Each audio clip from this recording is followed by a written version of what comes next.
বাড়ির ছাদ থেকে পড়ে মর্মান্তিকভাবে মৃত্যু হয় আদিত্য দেবনাথের। তার বয়স হয়েছিল মাত্র 11 বছর। পঞ্চম শ্রেণীতে পড়তো আদিত্য। গত রবিবার খেলার ছলে ছাদে উঠে পড়ে আদিত্য। পরে অসাবধানতায় নিচে পড়ে গুরুতরভাবে আহত হলে তাকে জিবি হাসপাতালে নিয়ে যাওয়া হয়। মঙ্গলবার চিকিৎসাধীন অবস্থায় তার মৃত্যু হয়।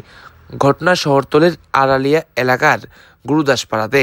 মর্মান্তিক এই গোটা ঘটনায় এলাকা জুড়ে শোকের ছায়া নেমে এসেছে। তো সকালে আমার ডাকতেছে বাটার খাইছে, খাইয়া মোবাইলটা দেখে সেটা মোবাইলটা দিতাম, মোবাইলটা দিছি ঘরে বয়ে বয়ে মোবাইলটা দেখতেছে। এ ফাঁকে দিয়া আইসে ওই তারাবাড়ির পার্সেল আমার মোবাইলটা অর্ডার করছে। আইসে পরে মা মা পার্সেল আইছে। আমি স্নান করতেছি, আমি কই পার্সেলের কথা কইছি, দিদি আয় নিব, তুই ঘরে যাই মোবাইল দেখ।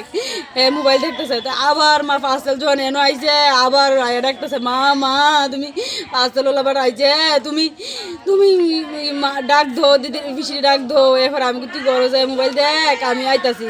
আমি গেটটা খুলে খালি এনো আইছি আর পার্সেলটা বেড়া এনো দাঁড় দিছে। এরা বাইতে বেরিয়ে কই যাচ্ছে তোমরা দিতে ভয় লাগাছে কাকো। আমি একটা গিয়া দূরাইয়া দেখি না এন্দা ঘরে হয়েছে না, আবার একটা গিয়া ঘুরাইয়া দিয়ে দিয়ে পরশু দিন 12টা 12টা বাজে রে অবস্থা। 12টা বাজে এমন অবস্থা। আদিত্য দেবনাথ এর নাম। বাবার নাম মিঠুন দেবনাথ। কত বয়স হয়েছিল? 11 বছর। কোন ক্লাসে পড়তো? ক্লাস 5-এ। ক্লাস 5-এ পড়ে। আমার ভূতে আমার যাই রাখেছে গা, বাড়িতেও চিকিৎসা করাই আনছি, আমার ভূতে ভালো ছিল।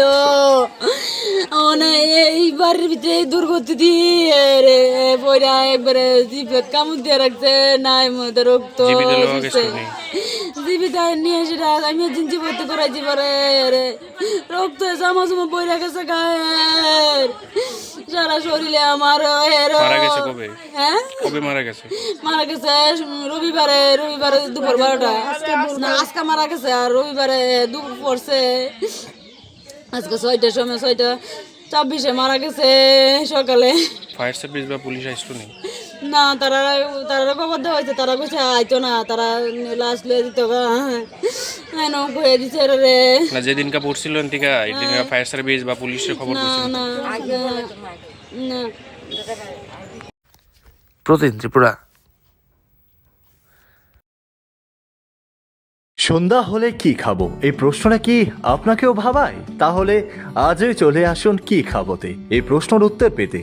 আর প্রশ্ন যেখানে আছে উত্তর তো সেখানেই থাকবে।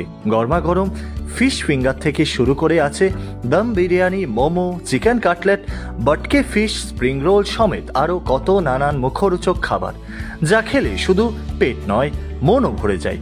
তাদের প্রতিটি রেসিপিতে মেশানো থাকে ভালোবাসা আর মায়ের হাতের স্বাদের ছোঁয়া। তাই তো বলি এখানে প্রতিদিনই চলে স্বাদের উৎসব। শুধু তাই নয়, তারা বিয়ে বাড়ি থেকে শুরু করে অন্নপ্রাশন, জন্মদিন এবং নানান সামাজিক অনুষ্ঠানেও মুখরোচক খাবারের সার্ভিস দিয়ে থাকে।